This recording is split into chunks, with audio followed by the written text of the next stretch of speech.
कहते हैं गंगा में नहाकर पाप मिट जाते हैं, लेकिन मैं इतना भाग्यशाली नहीं।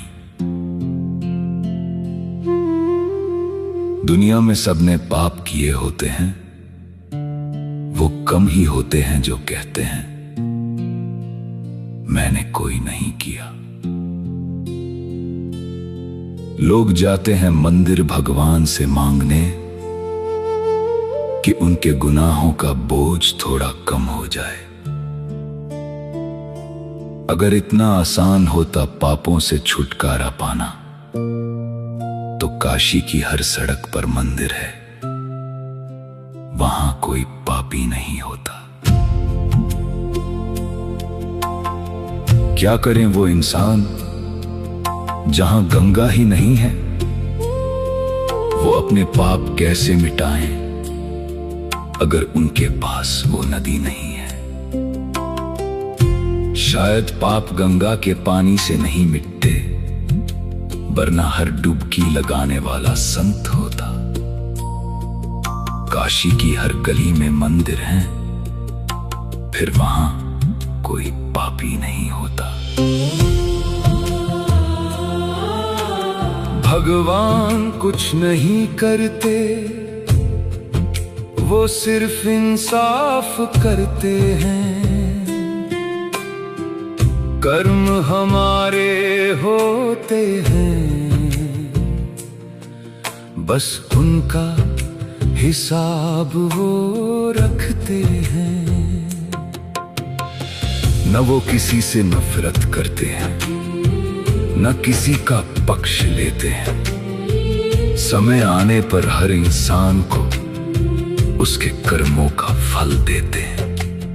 अपने गुनाहों की सजा तो भोगनी पड़ती है, चाहे इस जन्म में मिले या अगले जन्म में। ऊपर वाला देर कर सकता है, लेकिन हिसाब करना कभी नहीं भूलता।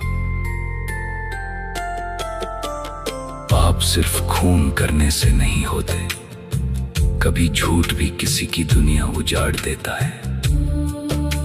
कभी विश्वास तोड़ने वाला इंसान 1000 तलवारों से गहरा घाव देता है।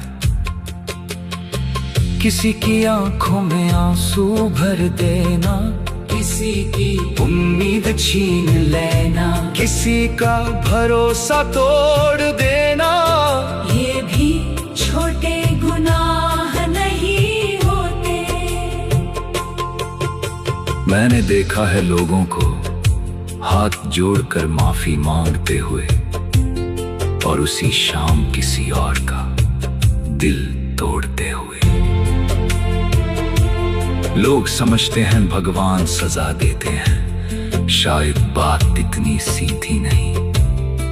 हम जो बोते हैं जीवन भर, काटते भी वही है कहीं ना कहीं। गंगा पवित्र है, इसमें कोई संदेह नहीं, लेकिन गंगा इंसाफ नहीं करती।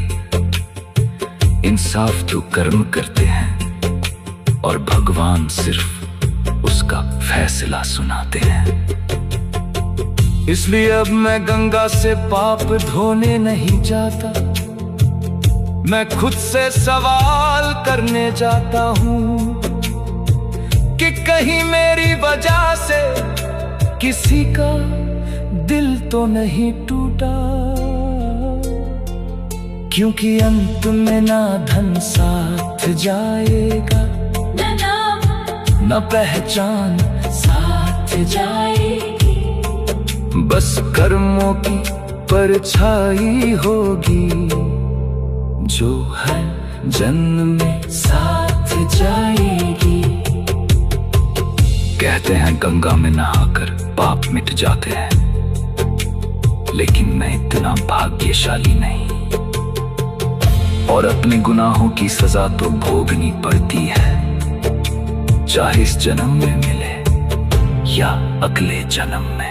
भगवान कुछ नहीं करते, वो सिर्फ इंसाफ करते हैं।